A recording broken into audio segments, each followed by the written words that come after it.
everyone. I'm sorry, I'm going to be voice of God for a moment. We're a little bit late with the camera, so I'm doing a really quick sound test to make sure I sound crystal, and our Q&A will also sound crystal. So sorry to interrupt for a moment, but this is the voice, the level that my voice will be speaking at for our screening today. Okay, that is all. Now return to your conversations. We still have about, 6 minutes before we start, so as you were. Very good.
Okay, you know what? I think this is much better. Yeah, no, this feels more appropriate. Sorry, I don't know if I was in this before, but I'm feeling much more appropriate now.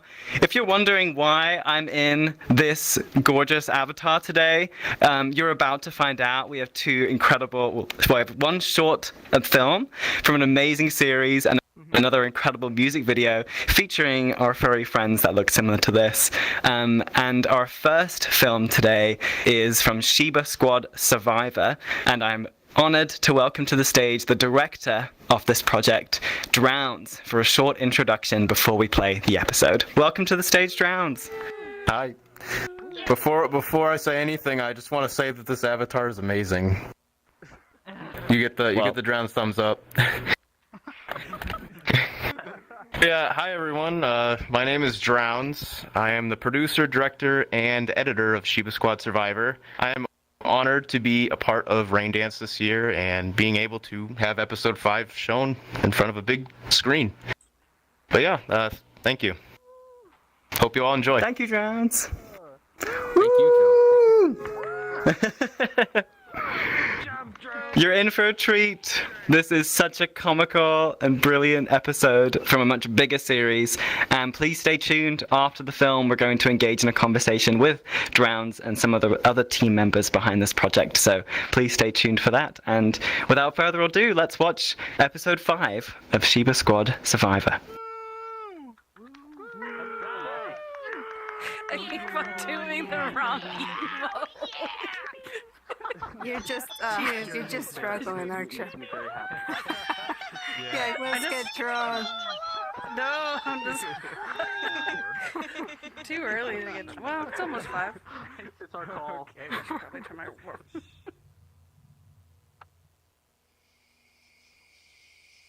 lord.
There's gotta be some kind of evil journal, a time bomb, or something that explains it all. Spare collar, oil brush, battery charger.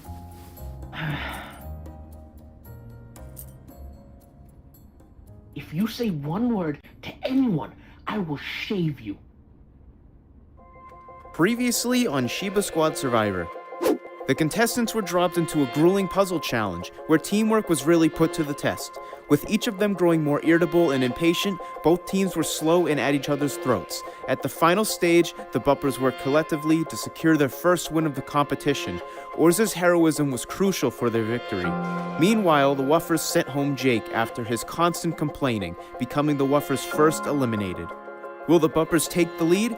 Let's see how our competitors continue on this episode of Shiba Squad Survivor.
trying to protect everyone from Cedo, and Basil has to catch me in a tough spot. I'll make sure Mr. King Tut keeps his dumb mouth shut.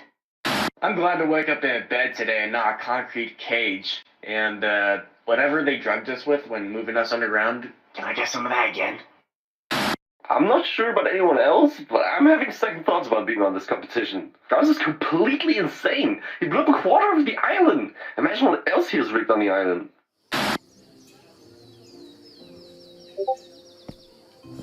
Ah, yes, purple slop again, my favorite. Looks just like you. What's wrong with him? What's wrong with your face? You snore louder than a jet engine. I do not, but that's a good thing. I can sleep for anything after sleeping in the barracks at Basic. I'm telling you, it's a good skill. Good luck with that. Keep it moving, Shorty. Get enough sleep, or do you need to head back inside? That escape room made everyone so irritating. I know we lost, but we have plenty more chances to win. Those woofers need to chin up and lighten up. I don't care how today goes. Just for right now, I vote Molded. He was the last out of the maze after all. Hey there! You know, I don't really know what this is, but I think it's starting to grow on me. It kind of tastes like oatmeal with a hint of blueberry. You know, I used to have this stuff all the time back home for breakfast, but you know, I shouldn't really be talking about eating while I'm eating. Makes me even more hungry than I already am. Imagine if Drowns had an eating contest. Wouldn't that be something, huh? Listen to me, you little punk. You don't say anything to anyone, and the next thing I'll be having for breakfast are your pink little eyes. Unless you want to fess up about being that traitor Beaver was gabbing about. Good talk.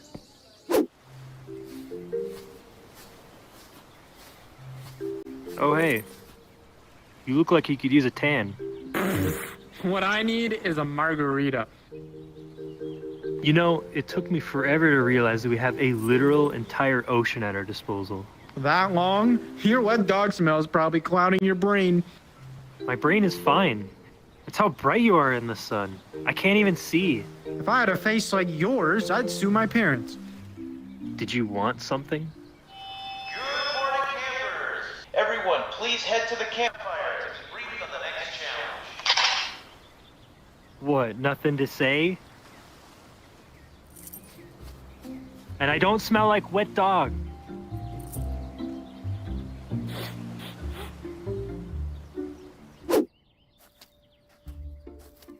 Alright guys, I know we had a really rough time yesterday, and we're all a little sour with one another right now. That's quite the understatement. I know we already had enough speeches about teamwork, but let's collect ourselves and stick together on whatever this is. Yeah, so no running off, Berna. Not now, please. I'm not taking any chances. I'm putting them in their place right now, so we stick together no matter what the challenge is. No dilly-dallying on my watch. Those three waffers don't realize what they're in for. I will be honest, I'm only really here to hide from international government. Let's just say that my time in the military wasn't kind to the love of war.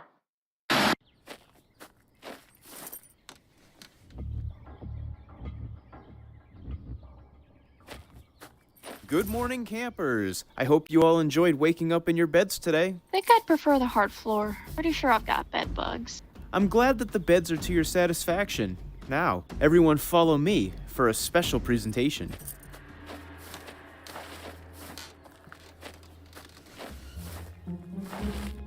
Cedo, where are you going? I'll catch up. I need to take care of something real quick. All right, don't get lost.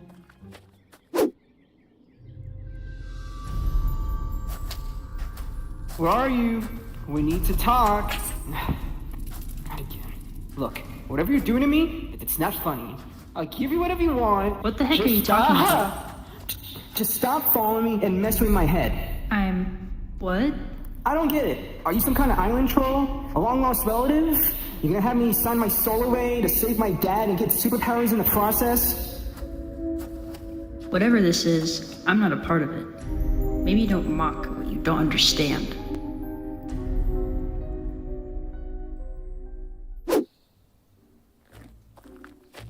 Where did all this come from? Is this Macbeth in the park? Though this be madness, yet is method in... That's Hamlet, you know. Well, aren't you a man of culture? Say, wasn't there a fat robot with you? I think Cito had to run to the bathroom or something. Uh-huh. Good morning, everyone. To introduce today's challenge, here be Captain Sydney. Yar, mateys, it be I, Captain Sydney. The noble quest today will be a treasure hunt. Hey! Each salty crew has 3 keys for 3 chests on this here island. Inside these chests is an artifact from the last few souls who sought out into the forest and never returned. Oh my! What an Oscar-winning performance by Chef. Round of applause. So bring all of these artifacts to these here Welcome parcels, back. and ye will see victory. While one of ye shall walk the plank, so I anchor, and yo-ho-ho, you bunch of morons. Aye, aye, Captain. Now go find that treasure. All right, come on, out of my way. Out of my way. Me first. Come on, get him out. Get out of the way. Move, bitch, move! People. Mush, mush! Woffers, over here. Wait for me! Yes, over here, over here. So, 3 teams. I'll go with Utzel and Molded. Exelon and Lake Dude go with Frankie. Burner King, you go with Galaxy. Just meet here when you got the treasure. Wait, Let's go. I want to be with Utzel though. Can I switch with molded? Just get a buddy and let's go.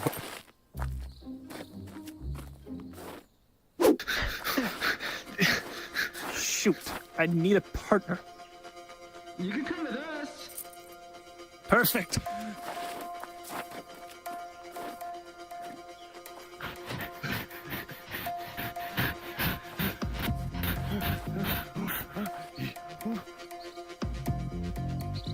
Right. So do we got a plan or what? Just keep running till we find something, man. Hey, look! Yo, King Midas, squad up. Yeah, let's go look together, huh, buddy? I'm not letting you out of my sight. Test me and you'll be leaving before you can even cast your vote.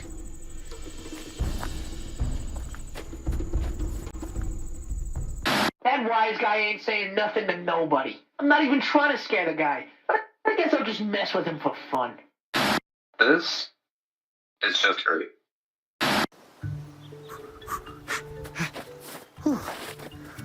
Okay, game plan. Maybe we should go back to the stage. There's not many places you could hide a big treasure chest. It could have been right there. There you guys are. Let's get to treasure hunting. No, you're on galaxy duty, wise guy. Voice down.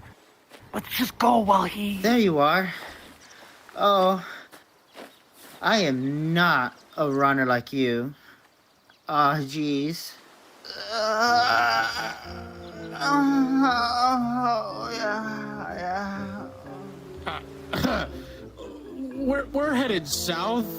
Maybe you two go back to the cabins? We can't all be in the forest.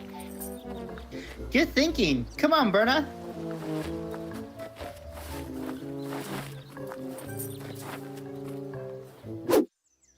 We could follow the coast. Maybe there's one on the beach?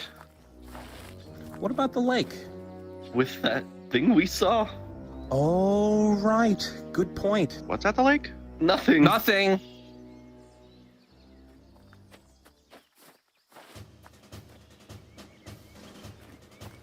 Hurry up, Max!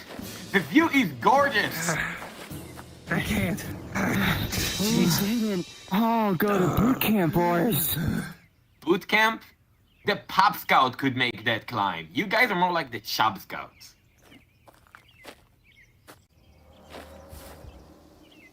We should go north towards the lake. Maybe behind those peaks. More climbing? Awesome. Oh, look who it is!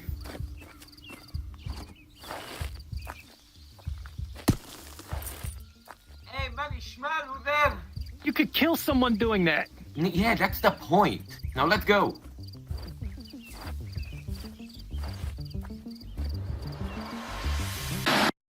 Besides orders his obnoxious snoring, he's got the stamina of an elephant on crack and thinks we'll be right behind him at the finish line. Half of these guys couldn't run a 10-minute mile with a grizzly bear chasing them. All this walking and running plus the shit food, I ought to wring that little bastard's neck. Hey, where's the brotherly love? What are you doing here? Just thought I'd stop by and see how my big bro was enjoying the game. I think you know pretty well what I think. I know it sucks a little. A lot. You've been in some hot water, but I could make it suck just a bit less. What are you getting at? You're not gonna rort for me, are you? What? Cheat? I'm only trying to help a brother out. You want your recognition, don't you? Not today, at least. Just making it on TV.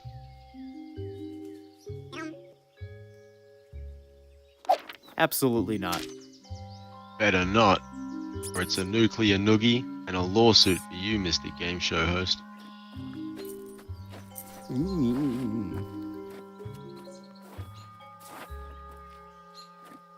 Whoops.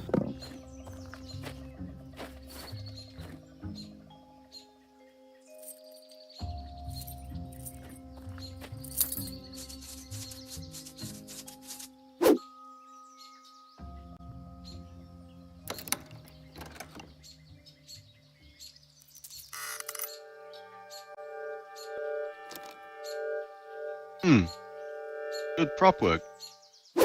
So even though Frankie basically drugged you, you forgave him? Should have asked me first, sure. But it's my fault for taking a random drink. Hey guys, check this out. Think there's a chest in there? You could have paid me $1 million to go in there. Let's keep moving. Drowns would be crazy to put one in there.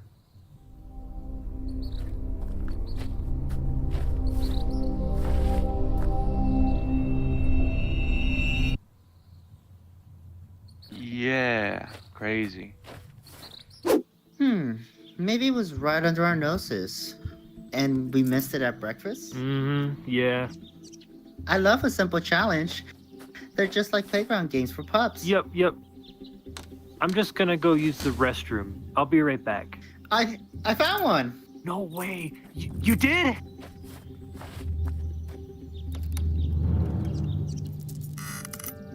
Ooh, it's so shiny.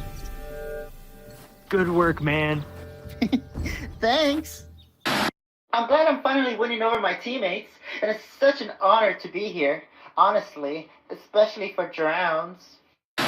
Could be the lake, the cabins, the mountain, I don't know. Or the beach like in every other treasure hunt. Any other ideas? I guess not. One's gotta be sitting by a tree or something. Yay! We're the first ones! Each team has secured their first artifact. Finding the rest may not be so easy. Do we have time to... Oh, he speaks! What? Do we have time for a bathroom break? Good idea. Let's just meet back here. You hold this then.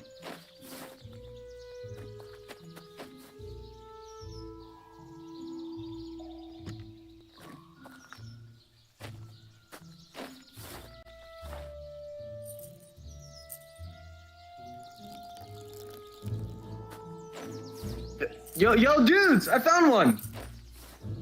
Yo, I found a chest. Just over there. Let's go. Give me the key. It was here 2 seconds ago. You're joking, right? Where's the key? I don't know. Maybe a squirrel came around and... A squirrel? A squirrel? Find the goddamn key! It's not my fault. If anything, you... Look at this guy! In complete denial! Are you kidding me right now? He took the key. He must have. Why is he trying to completely screw me over? I can't believe this guy lost the stupid key. You're so screwed, bro. Just like my siblings always said, finders keepers. Jackpot. Can't believe no one's got it yet. Hey, quick question. Can you guys swim? Don't tell me you didn't learn to doggy paddle. No, I did not. What about you, Mr. Lake Dude? I can swim just fine. I just don't want to get my fur wet. Do you give swimming lessons? I did everything last round, And we lost. Yeah. I think a simple swim across a lagoon is easy enough. You'll get some good boy points if you do. Fine. What? Oh, please. Lake Dude should be worried about getting his smooth brain wet. If we move around the lake, we can get over the mountains and towards the beach. My legs are too short for this. Don't worry, pal. You can do it.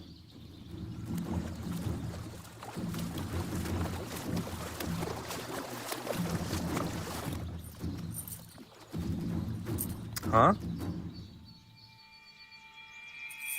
Oh no. Lake Dude, get out of the water! You're in grave danger! What are they doing here? Lake Dude! Come here! No sudden movements. Come here. Yes, come here. The f is going on here?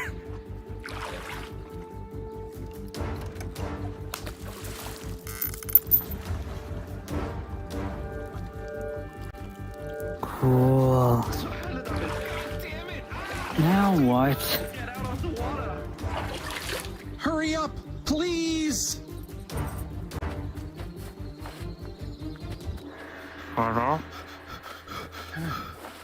Get away from the lake! What are you so afraid of?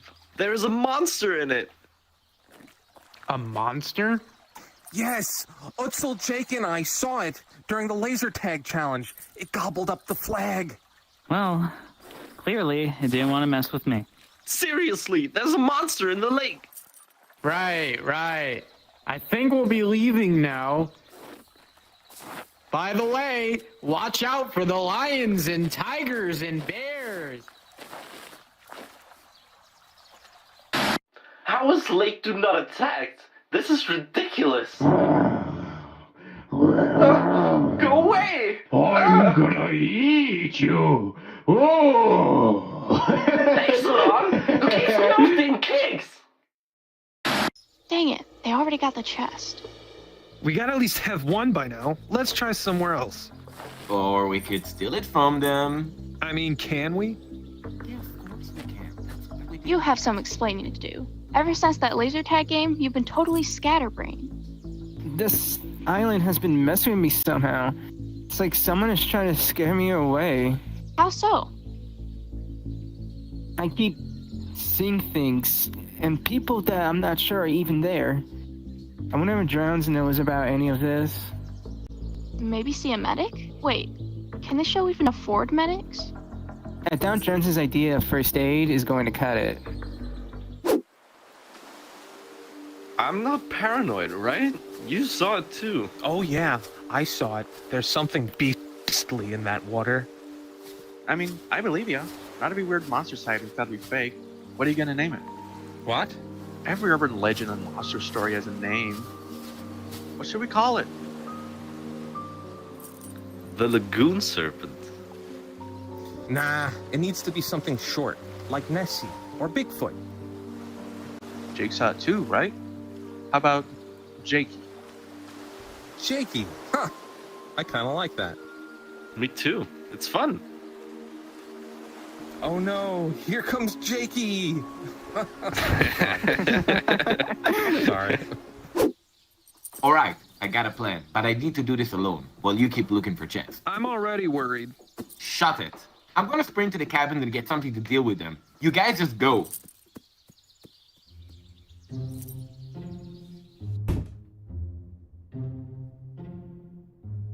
Alright, you little devil, where'd you hide?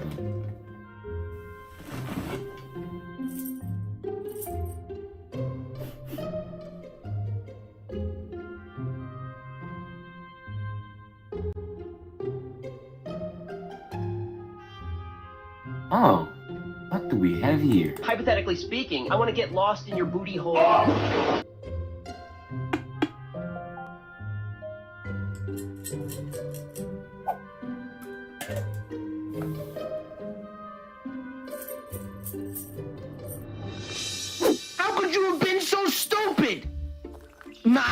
I don't even want to hear it. I mean, seriously, but I guess that's my fault for giving it to you. Stop it, okay? Let's just take a big chill pill and let's go find someone on the team, okay? Maybe the keys work for all of them, right?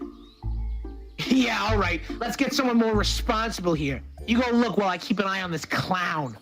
All right, just make sure no one on the other team finds it, okay? Can do. You suck. Ooh, little man's got some fire. Let's just hope no one screwed up worse than you. You know, this is bullshit. All your intimidation just makes me want to snitch more. You better not. If you tell him, you'll ruin everything. Why?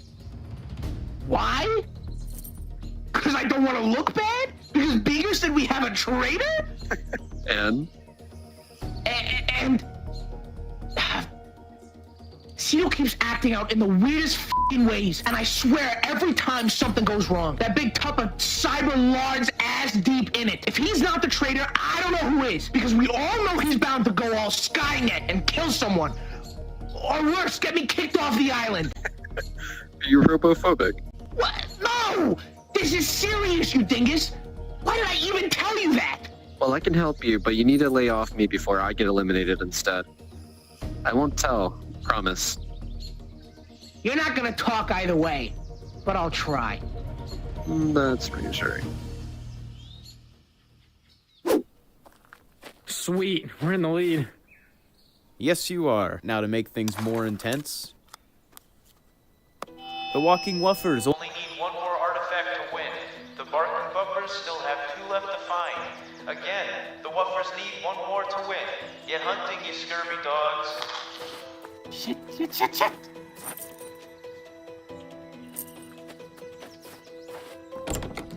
This has to be it.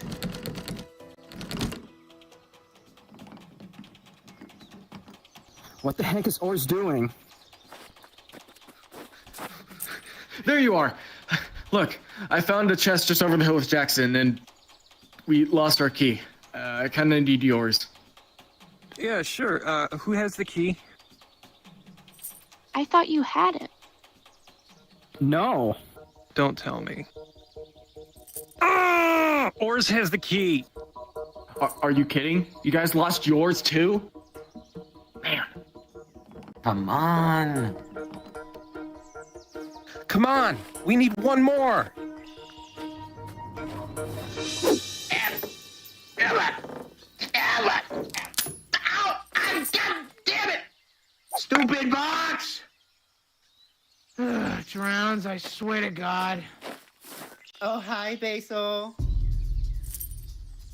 If you're following us, then scram. You're not doing so hot, so there's no point. Damn it. Whoa! What happened to your group? Are they hiding around? No, stop. Brother King! I found another chest! This guy is on fire today. Hey, what are you doing? We were here first! Please don't. Sucks to be you. You lose your key? Dude, no, that was ours! Basil, don't just sit there! You're gonna let them take it? We don't have a key. Give me that thing! Have fun in elimination, losers. The hell was that?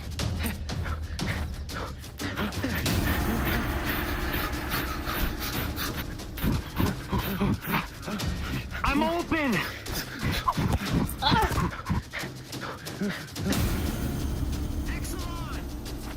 Someone say my name?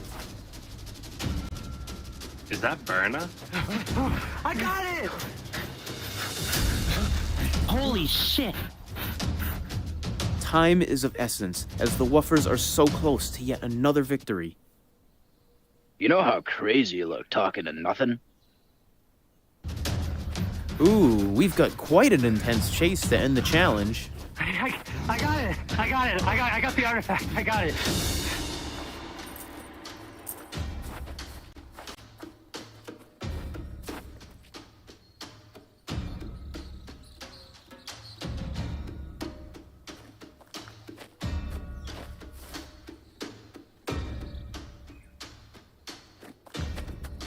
Not anymore. Oh!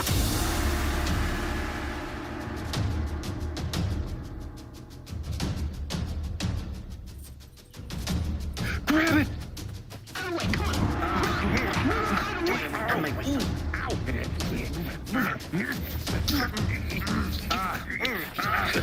Quick, grab it, come on.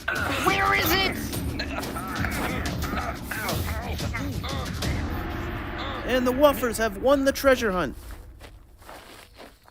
Wait, what? We won? Hell yeah! Yeah, little man. We did it, All right, guys. Molded! Yay! Woohoo! Yay! We won! I can't believe it. I can't believe it. Yeah! Molded! Molded! Molded! Molded! Molded! Good job, buddy. What? We lost? And where were you? I get my weapons back. Man, that sucked. So much for holding the lead. Climbing on a step machine is probably more fun than this. That overcooked asshole sold me out all because we made eye contact last night, man. Today's win's just what we needed. You bumpers better sit your $5 behinds down before I make change. Suck it! Oh yeah, that felt really good.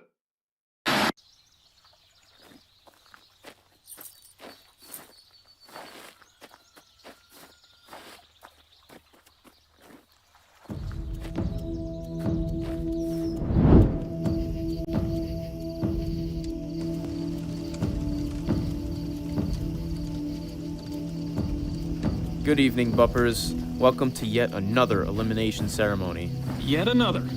There are only 7 bones tonight, reminding you of the necessity for victory. Those who remain will be decided in the confessional. Who knew just a couple keys would be the end of us? But not everything sucked today. I can't wait to see what outfit Chef has to wear next. I know we lost and we may be down another guy, but I, for one, had fun today. And Basil completely fumbled. Put him next to a bottle of f***ing diet water and see who's more useless, huh? Everyone, the votes have been cast and counted. The first bone goes to Lindos.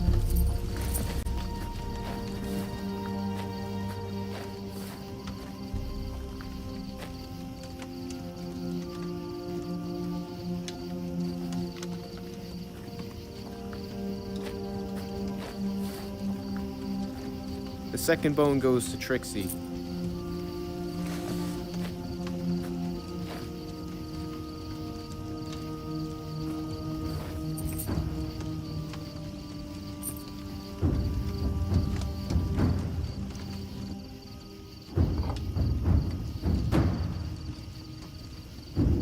There's only one bone left.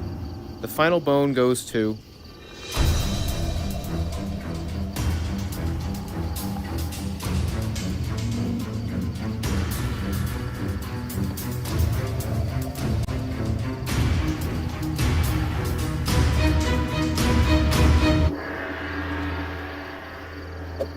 Seems to me we have a tie vote, which means Basil, Ors, you have both been eliminated.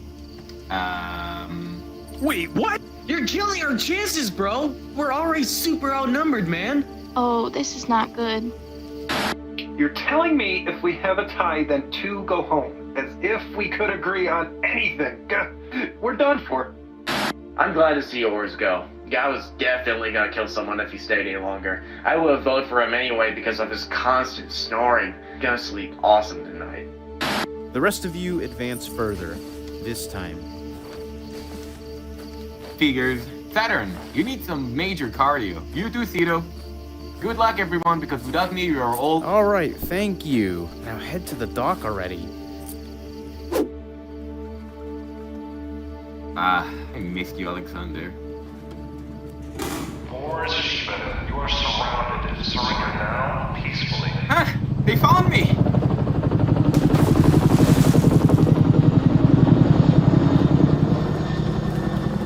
Tensions are high, and apparently the Interpol is here. Anyway, with yet another win under the Woofers' belt, will they remain victorious over the Buppers, or will this be their peak in the competition? Find out in the next episode of Shiba Squad Survivor. Alright, what is going on here?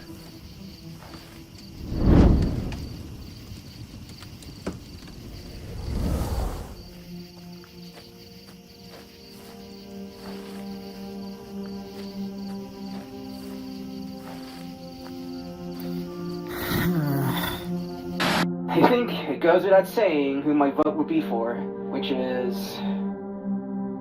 What the... Jackson is after you. Good luck.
Go get him. Fitting. I forgot about that. Oh, bro. Oh, what the? Oh my god, those are Shiba! I didn't even notice! How'd you not notice? How did you not notice? That was Shiba Squad Survivor episode 5. Huge round of applause. It was such a pleasure watching that on the big screen. Woo! And thank you to those watching on YouTube and to YouTube as well. I hope you enjoyed the film. It's my great pleasure now to engage in a conversation about how this came together and how the cast exists and just how this series was formed. Please welcome to the stage Drowns, Evan, and Exelon as well. Please come and join me. Woo! Yeah! Guess I'll go in the middle here. I'll go on the end. Okay. I am one with the couch. Man, this couch Thank you so much for joining me.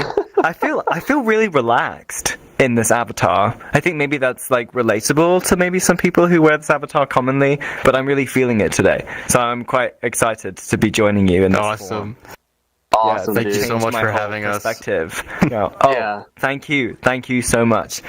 So I'd like to kick off our conversation today to talk about the greater Shiba Squad Survivor. You know, we just saw episode 5. This is, of course, part of a bigger series. So I'd like to start off with just hearing what your seed of inspiration was with creating a series like this inside VRChat. What led you to making this project? Well, of course, being a huge fan of Total Drama Island and Survivor.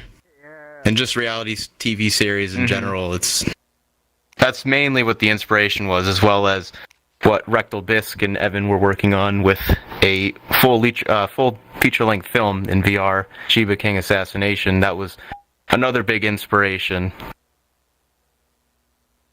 Oh yes, absolutely. Would you like to tag onto that, Evan? The next one?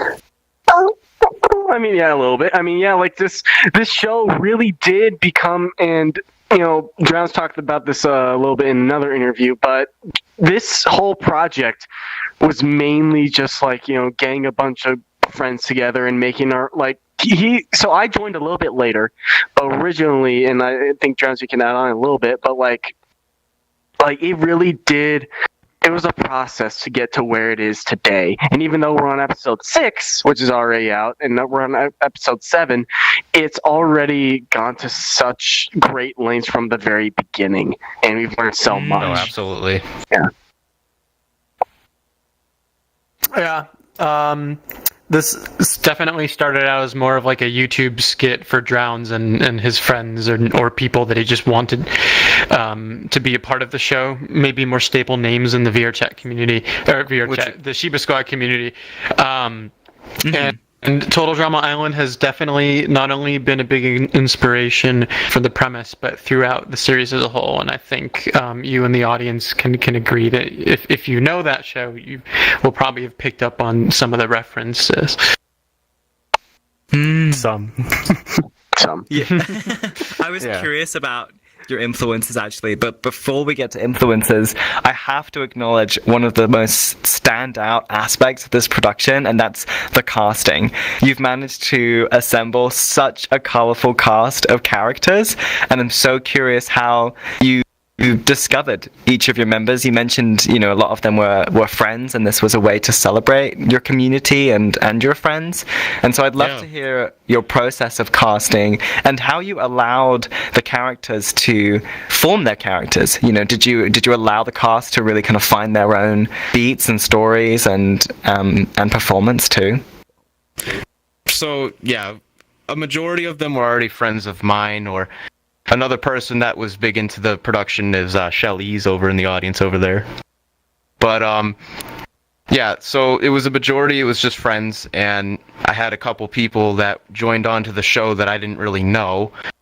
The show definitely formed a lot of friendships, and that is one of the greatest parts about doing this is we get on and we film, and it's not necessarily like, all right, do this, do that, get this done. It's a lot of fun, and that's one of the most important parts about doing this is making sure you have fun.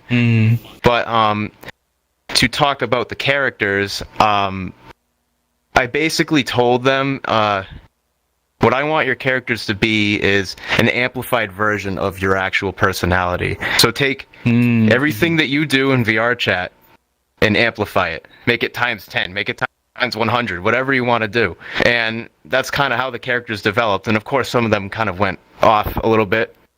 Some people decided to be, like skittish, like Yutzel, for example, or Exelon being a jerk. And Exelon's probably one of the nicest guys ever. But, yeah. I don't know if you guys wanted to. I mean, yeah. Oh, I mean, no, I can add on something. Yeah, absolutely. And like talking about the friendship aspect, in the very beginning, not everyone knew each other. I first joined as just a contestant because, I was working on Assassination. I would literally just show up a couple times. I didn't really do too much. And, we can get into kind of how we do dubbing and stuff later and how people act and everything. But from the cast, it really did. It really became a family with this production.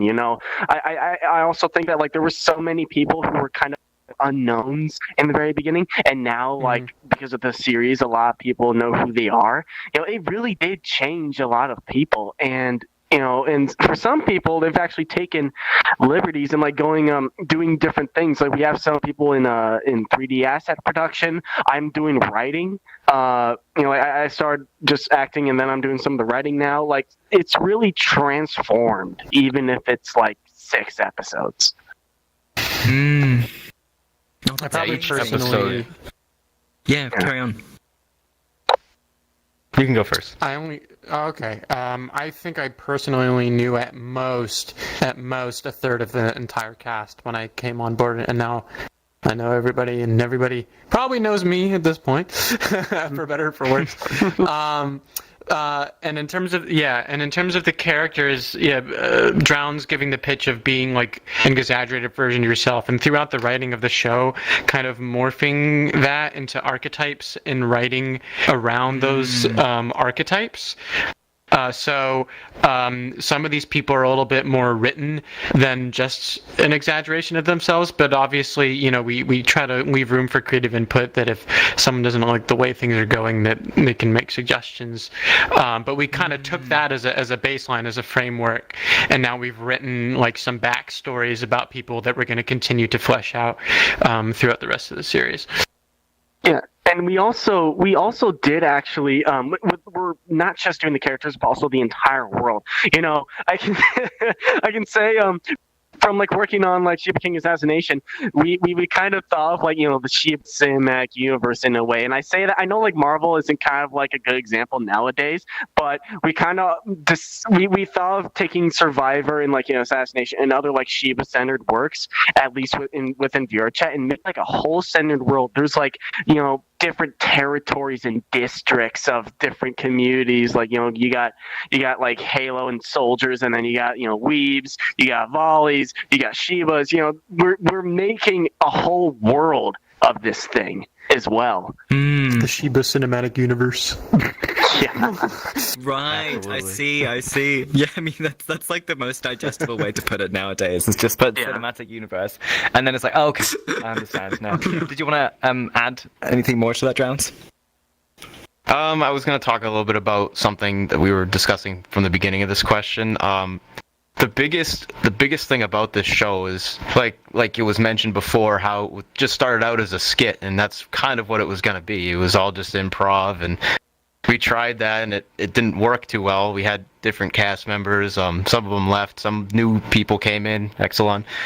But it started out as that, and I decided, you know what? Let's do this more professional. We'll make a script. We'll make schedules for film sessions, and every episode, it's just a tremendous amount of improvement. I mean, even just like the new one, episode 6, honestly, it almost makes episode 5 look bad. Just how much improvement in the writing, the acting, just everything. It's very exciting. Oh, that's good. Yeah. Yeah. Well, I'm on that note, I'm so curious about your writing process. I mean, you already kind of mentioned this briefly, Exelon, but I'm curious if your writing is really rigid, or if you would like to allow a lot of room for improvisation or improvisation. You heard me the first time. How was your writing process there, and how much do you want to embrace the cast that you have in terms of their input? Well, we put together an outline. At first, we were putting together outlines episode to episode, but now we kind of have a tentative. Evan Drowns and a few other people who contributed to the writing process, an entire layout of the whole season, like in terms of who might get eliminated, what kind of challenges are going to be, and then what sort of plot points do we want to push, and then based on that, we were like, all right, we have a Word doc online that we can collaboratively edit together, and Drowns and Evan and I will just kind of get to work writing it out. Evan and I these days are co-writers for the large part, with input from Drowns, but we have some other people behind the scenes that are helping out. And we have the scripts all available for everyone in the overarching cast to be able to view and look at and make suggestions. And what will sometimes happen is either someone will come up with an idea as a general idea, or maybe as a little editing suggestion for the actual script, or even during the filming process, someone I feel like I myself am one of those people will come up with like an idea on the spot, and they're like, hey, let's do this, and it will usually work out really well. Nice. Which surprisingly enough.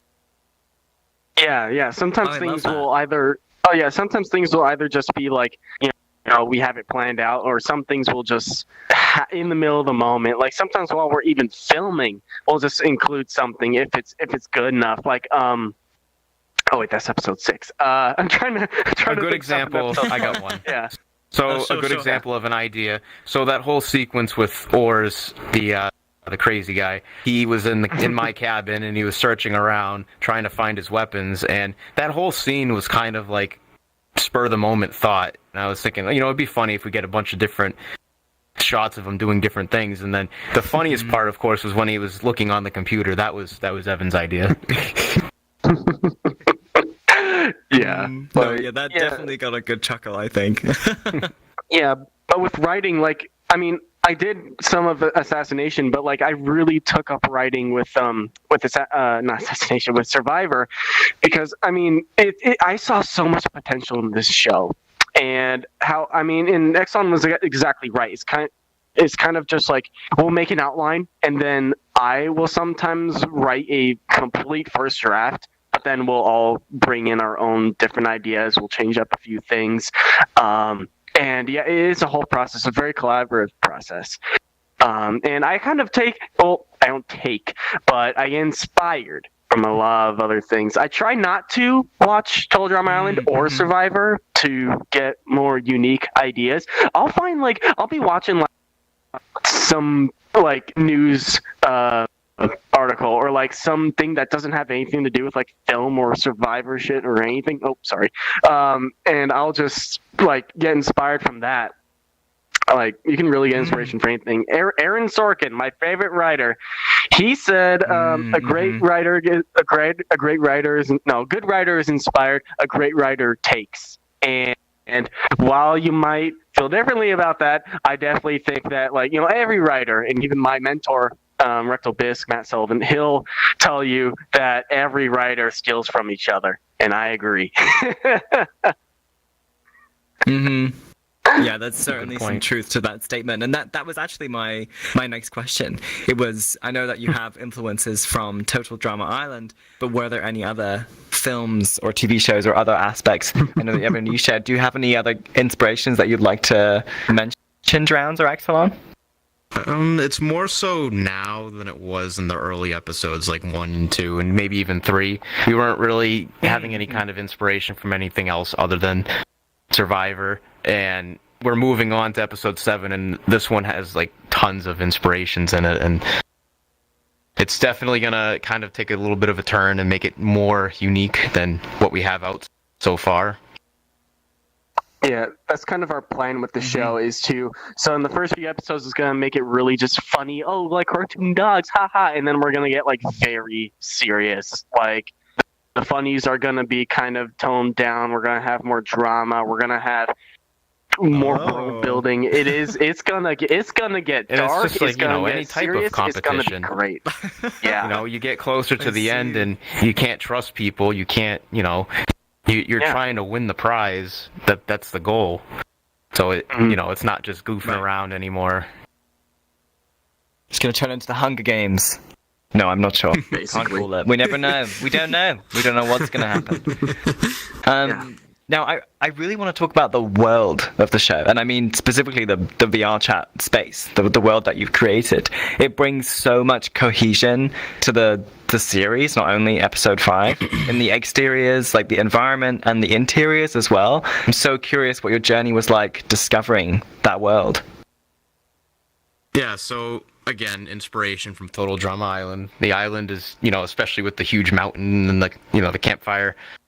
The world was originally created. I was having Jake Mallard work on it with me a little bit, doing optimization, but I mainly did all of the world making. I sculpted the terrain, I put in the trees, everything you see. There's tons of toggles that I add, toggling on the boat, changing the skyboxes, and one of the biggest ones that I always like to talk about is the NPCs. So NPCs, if you don't know what that is, that's basically a non-playable character. It means that it's a fake actor almost on the set, and I do that because crazy amount of casting.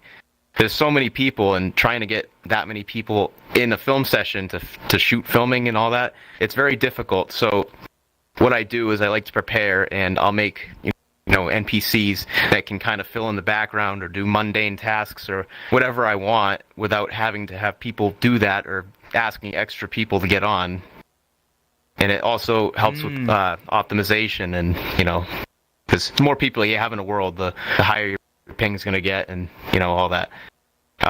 One of the craziest ones I did was actually in this episode. That whole entire chase scene with the ball getting tossed, that was all animated. It was not acted. They were all just chasing each other, and I animated the ball to go from Burna King to Galaxy. And then I went into the world and actually filmed it with the NPCs.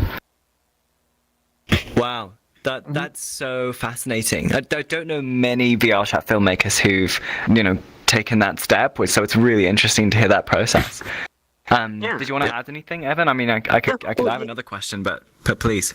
Well, I mean, yeah, to add on that, the biggest thing is that we have a custom world where we can do whatever we want with it, and there I mean, some people make their own custom worlds. You know, we've made a couple for Assassination, but like most people will, you know, of course, VRChat, free game, free worlds to use. You can absolutely just go into a world and use that as your set. But when you made your own, not only do you have the ability to make it, you can make it anything. You can make it more. You can make it more stylized to your approach. You can add things to it. Like there's so much freedom in that, and I know like it's really hard, which I want to give a lot of credit for. It's really hard to do this kind of Unity stuff, which I have no clue anything about Unity.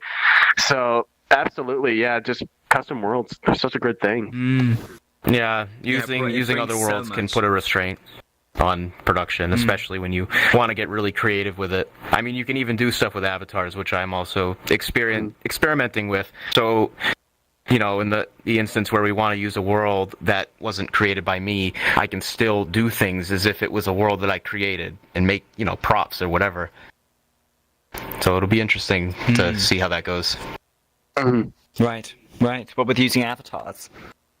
Yes. Yep. Right. Yep. Did you want to tag in as well, Exelon? The physical VRChat world where this is filmed houses all of the exterior and outside, the forest and the island, the beaches, the campfire cabins, both for the competitors and for Drowns. There's a mess hall, kitchen, etc., and all of the animations therein, all of the NPCs if they're sitting around or whatever Drowns has prepared for an episode is there, and we have the ability to change like world lighting with the skybox. We are really privileged to have our own world to film in, because you can just implement whatever.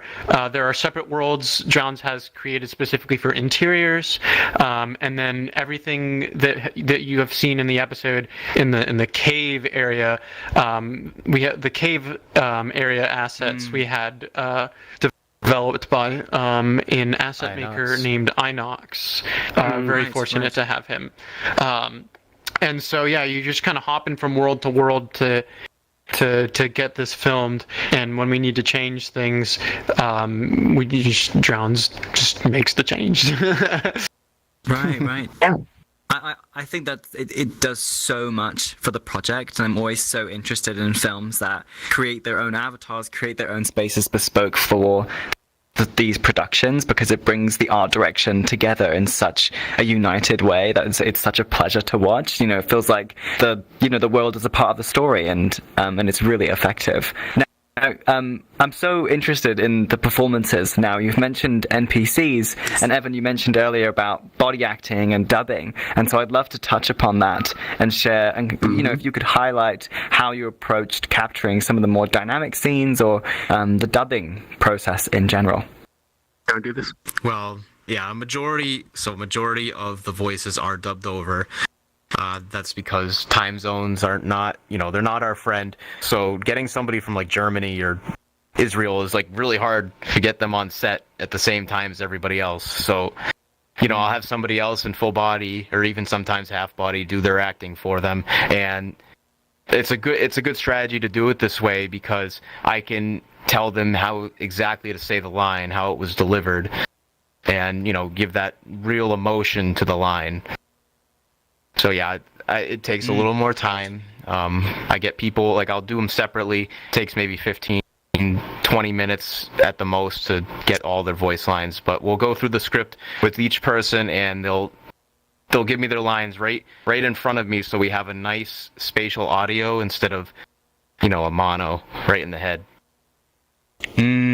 I see. Yeah, I mean, exactly. To that point, I want to talk about sound design a bit later, but I really couldn't tell. It was dubbed. You've mastered the sound in a really nice way where, that doesn't feel noticeable. So it's very well done. And it's a credit to have such an international cast as well. There's so many different accents, and it's really captivating to watch. Yeah, absolutely. That's one of the greatest things, absolutely, about the cast is that you have different kinds of characters from all over the world, which really adds to it. Not only just like how they look, but also how they act as well. It's not the same. It's not, everything isn't the same, which is really cool. And as for dubbing, the coolest thing is that it does work. We figured that out in Assassination, and originally I would consider dubbing to be the best way of doing this, other than like actually being in person, because the thing is, like, so we tried. There's a very different technique that some people will like record the lines and play them through the avatar, but you have to go through timing, and also, in my opinion, it just does not seem natural at all. Now, dubbing you can kind of consider is the same thing, but as Drowns mentioned, you have those lines that are already spoken, so you know how it was said, when it was said. You have these extra instructions, and if you do it just on the go with the script, it doesn't really work out. And of course, there are issues with this, with the strategy that we do with dubbing. There are times where I'm too lazy to look at the footage and tell them how exactly to say it, so I kind of just assume how it was said.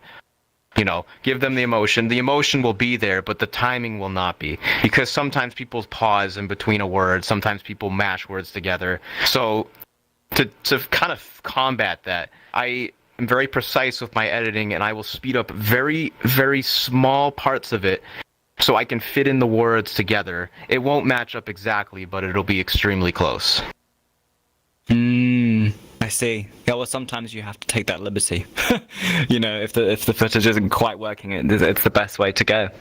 I'd like to touch upon avatars too. We've talked about the world. I'm curious if the avatars were what the cast were already wearing, and you just wanted to embrace that, or were avatars made more bespoke for the production? Yep. So all of the competitors that you see on screen, they're all their own character. We were kind of halfway through episode 1 and basically told everybody that I would like to have your avatar, because I was noticing that it's very difficult to get people to show up. So I made everybody give me their avatars, and that gives me the ability to add whatever I want to them, like the team collars, just everything, props, the ball, and the key that was from this episode, just anything. I see. Well, that's a nice way to kind of bring them together. Did you want to chime in, Exelon? Sure. Yeah. So all the avatars, as John was saying, are derived from people's characters. Mine, Evan's, John's, everybody.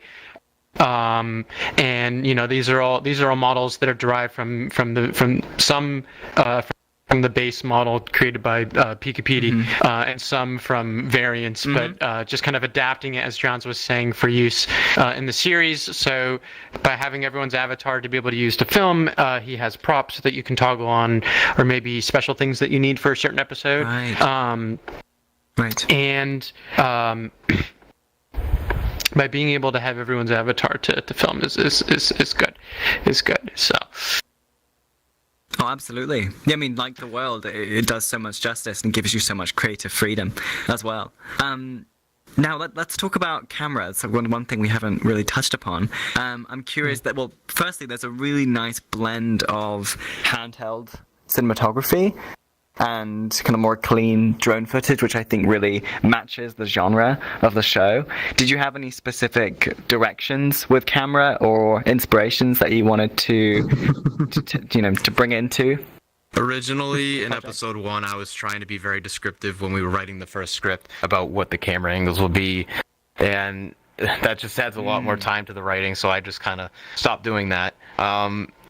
Our camera crew has been kind of like a roller coaster. I've had Shelly, he was one of the camera guys. I've had Cosmos Curtin VR. I've had SJ Fighter. I've had Evan even film with me with the new episode. But a majority of the time, what I will do is I will thoroughly read over the script multiple times and just picture the scene in my head, and then that's how I get my ability to direct them and tell them where I want them to be. So then I can set up my camera, and I'm actually holding the camera the whole time, because I do majority of the filming as well with VRC lens. But I'll get one angle and I'll say, all right, that's good. Next take, and I'll move my angle wherever I want it to be, and then we'll do the same thing over and over until we get a sufficient amount of takes. Yeah, right. And let me tell you, this guy has improved so much on his camera work. I've kind of been I'm in school for this, so I'm kind of like in his ear, just like, hey, remember the 180 rule. hey, map your shots. It's just like I'm basically in his ear, just like giving him like tips and stuff. But yeah, I mean, like he if you go back from episode 1 to episode 6 that we just released, like, and again, this guy's been doing the majority of the filming. He's done extremely well. He's improved so much, and the other cameramen have also done great as well.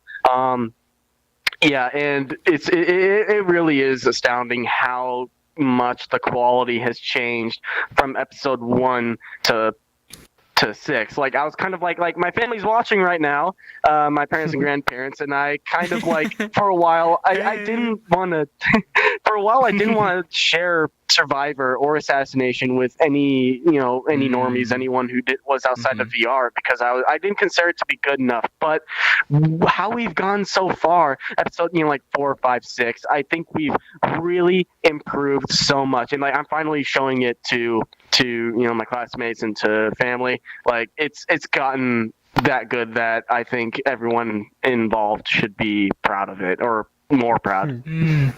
And of course, with this improvement, it does come with its difficulties and time, especially. Oh yeah, of course, it's a huge time sink. It's so clear to me that you've all had so much fun working on this project, and I think I speak for the audience too, where I say you feel it. It's often in a film you can tell that there's love and joy that's behind the camera, and I really feel it with this project. So I have a more odd question. What's been your key learning in the process of making this series, if you can kind of sum it up for us? And also, I mean, you've already answered this question really, but how has it strengthened you as friends too, and as collaborators? I mean, key learning, that's pretty much everything. I was bad at everything when I first started this, but basically I was super shy. I didn't want to be very directive, I didn't want to tell people what to do. I wasn't that kind of person, and just as the episodes keep on going, I kind of learned that with people seeing progress, they will want to continue this. And Shibas are very excited all the time, and getting them to focus can be kind of difficult, but I've kind of learned a good system where herding cats. But yeah, I've gotten a good system now where I can get people to listen, and we can goof off a little bit, but it's a lot more productive than it was at the beginning. The beginning was kind of rough. And I would say the biggest one, like the biggest thing that I've learned out of this whole project was definitely editing. I went from being an okay editor, I could do okay, make funny moment videos, but now I can almost edit without even thinking. Like, I can just do something, like if a scene's not working, I'll come up with some quick fix right on the spot. Yeah.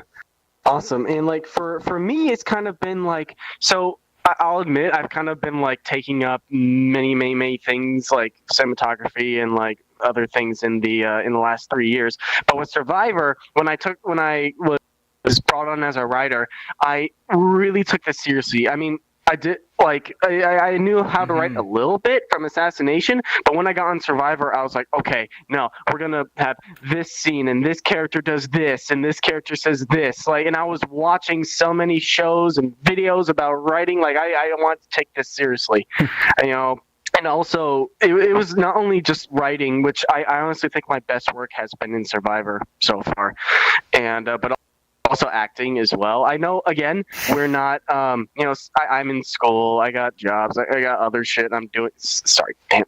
Sorry. I feel that, like, I've really come a long way, at least in Survivor, and I think a lot of people have too, not just whether it's acting, writing, or whatever. We've all improved in our own work. Yep. Yeah. Keynote of learning is clearly with this show is by doing. And you see that in the way that things have changed through the show's run. Unfortunately, definitely, the byproduct of that is in terms of like rewatchability and polish. Our older work it kind of pales in comparison in some ways, but we have the advantage of learning, as we go, and it means that what is new was always in multiple ways better than the previous.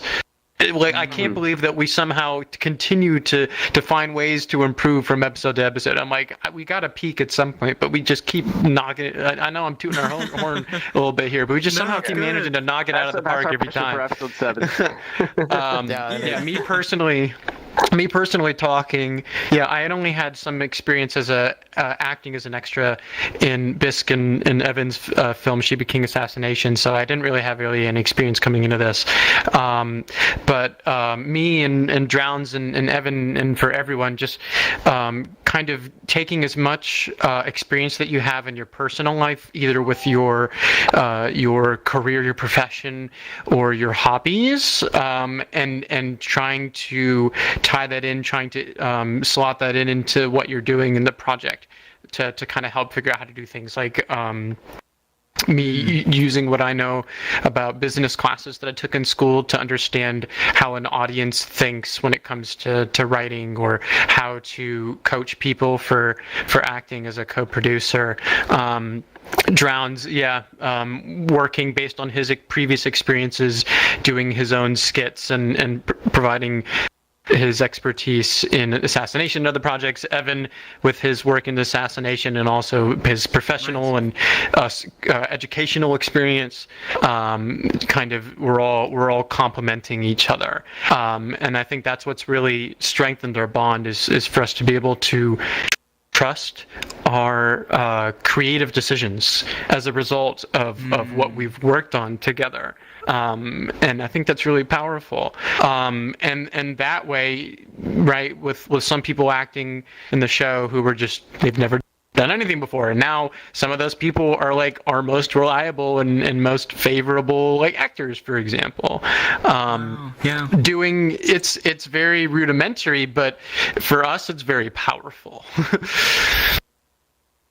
Yeah. No, I love the message of all of your statements there. I think if you're able to look back on your earlier works and see improvement and see yourself bigger than what you were then, that is such an achievement, and you should all be so proud of that. And that goes to every creator in the festival, but creative in general. That's a huge achievement, and you should be so proud. And the collaboration that you found together and the trust that you have with each other is so wonderful too. That's kind of your dream collaboration. And I know I'm going off on a little bit of a tangent, but I also want to acknowledge that I think VR and VRChat filmmaking in this space is such a great tool for education, for practicing your skills. Evan, I know that you're in education as well for film and media and animation, and I'm sure that you're bringing in a lot of your knowledge there into this space, and you're able to play and collaborate and try different things.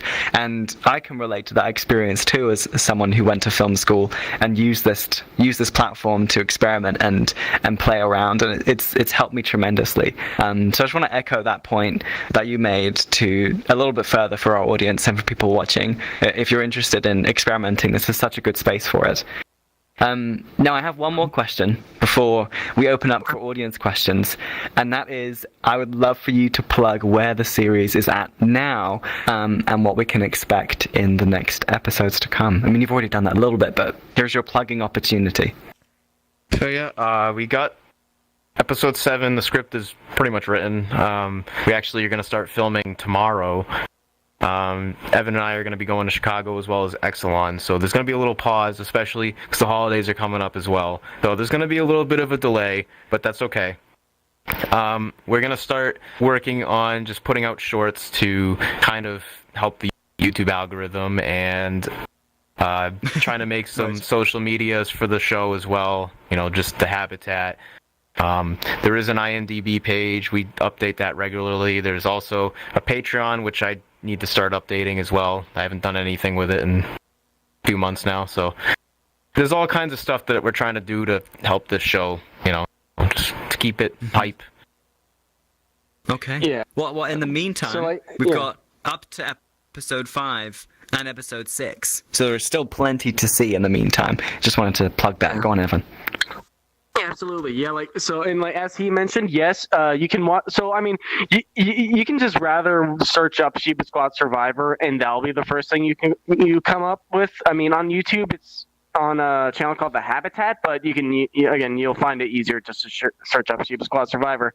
But yeah, we are working on episode 7 right now. We're still messing with the script a little bit, but we are good enough to start filming. Definitely the most ambitious one yet. By far. Yeah, this one's. You'll say that for everyone. Oh yeah, no, we're not seriously. Yeah, we will. But yeah, and then we're looking for 18 episodes. Is that right?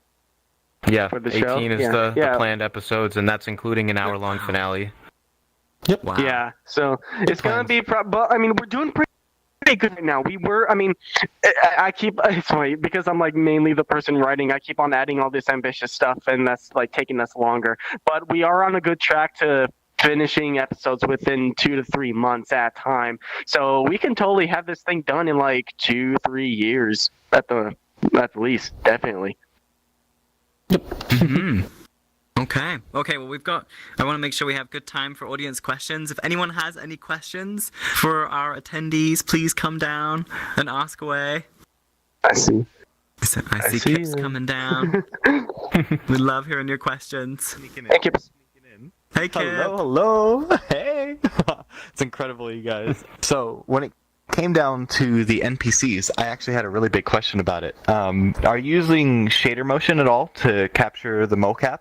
And then making animations off of it, because it's something we've been experimenting with as well too. Or do you do other animations? So originally it was shader motion. That's what I was using probably from episodes 1 to 3. I stopped doing that and I switched over to Mocap Fusion, which is a great tool. It cuts down the time of setting it up immensely. Yes. One of the things that I am experimenting with is, because we want to start using other worlds as well, so I am experimenting with putting NPCs on an avatar and making a toggle with like a world constraint. So that's one of the other things that I'm Mm-hmm. But motion shader motion dev is great, but it has its stuff like you need 2 clients. You need to be able to record on a separate client and then encode that into an animation. With Mocap Fusion, you can go right into a VR app. It's a VR application in Steam, and you can go right into it and animate. And right there, you don't even have to do anything. You have a 10-second Unity clip right there. That's incredible. Yes. Well, I'm glad you made the move over then to that, just to streamline it. Ooh, well, thank you so much. I really appreciate it. Question, Great work, everybody. I appreciate it. Thanks. Does anyone else have any questions for our directors? Otherwise, I do have one closing question. Motion up there. Going once, going twice. Okay. Going once, going twice. Okay, I've got one final tech question. And I want to shed some light on the sound design. There's so much detail in the sound design, and you've sweetened so many sounds, and you've added reverb on the dialogue. There's lots of Foley as well. I'm curious what your process was like there, in terms of sound libraries and sourcing different sounds, and how much you wanted to immerse the audience there, if you really wanted to go all out on the sound or you wanted to hold back in some parts. Just curious on your general sound direction. Yeah, so all the sound effects, at least a majority of them, come from Epidemic Sound. There's been a few instances where I actually did the sound effect myself, but in episodes 1 and 2, that was kind of like, all right, we'll make it a little detailed. Not too many sound effects. It's just, it takes a lot of time and precision. And then we went on to episode 3, 4, 5, and 6, and every single one of them, it's just more and more sound effects. I tried to count how many I was doing in episode 6, and there was over 1,000 of them easily, and it's just so much detail. And like looking at the editing timeline, it's crazy. It's just so many sound effects, and it's all about putting them in and making sure you get the right frame of where you put the sound and making sure it matches up. Sometimes it's a lot of experimenting, and it's the same goes for music as well. Music is probably another very difficult part of making this project, and it takes about 2 days to just get the music correct. But, you know, I experiment with music tracks as well that come from Epidemic Sound, and I'll just go from there. Some of them even you can sample just one specific part of that song or whatever. You know, you can do one instrument, you can have the whole thing. It's whatever you want to do with it. Right, take different stems. Yeah, that's superbly done. Yeah, I've seen this guy's timeline. It looks like a rainbow in a blender. It's I can completely imagine. Well, there's so many gems of inspiration in this conversation, so thank you so much. I also want to say a big thank you to our VRChat audience for being present with us and watching. Huge thanks to our YouTube stream. And thanks to those who are running the stream. We've got Carlos Austin and John Harvey running the cameras today. Huge thank you for running such a good YouTube stream. Big thank you to Choppy Ginger and Fangs, who are part of the Raindance team, and Maria for helping to make this event possible. And lastly, I also want to say thank you to Sterling, who did this avatar for me, which was such a great surprise. I'm glad you enjoyed it. And it was a great surprise. Yeah, thank you so much. This is well, thank you, Sterling. Sterling does other commission work and other retextures, so if you're interested, you can go to sterlinggriff.com. Little plug for Sterling. And finally, I also want to say thank you to Lucy, who's up in the projection booth up there. Very cool, for creating this beautiful world which we're hosting all the festival screenings in. Now, and finally, a huge round of applause for Drowns, Evan, and Exelon, and for the Shiba Squad Survivor crew. This was amazing. Woo! Thank you for sharing episode 5 with us at Raindance Immersive this year. It's such a joy to celebrate it. And now we have... Thank you so much for having us be a part of it. Yeah, thank you, seriously. We have about 20 minutes now, and then I'm getting Evan back on this sofa to watch Evan's music video, Witchcraft. For those watching on YouTube, you might have to jump to another stream or stay tuned and keep an eye out for Witchcraft by Evan the Freudian. So looking forward to it. Please stay tuned. You won't want to miss this one. And then we can cut the YouTube stream there. Thanks for watching, everyone. Thanks for watching, Evan's family.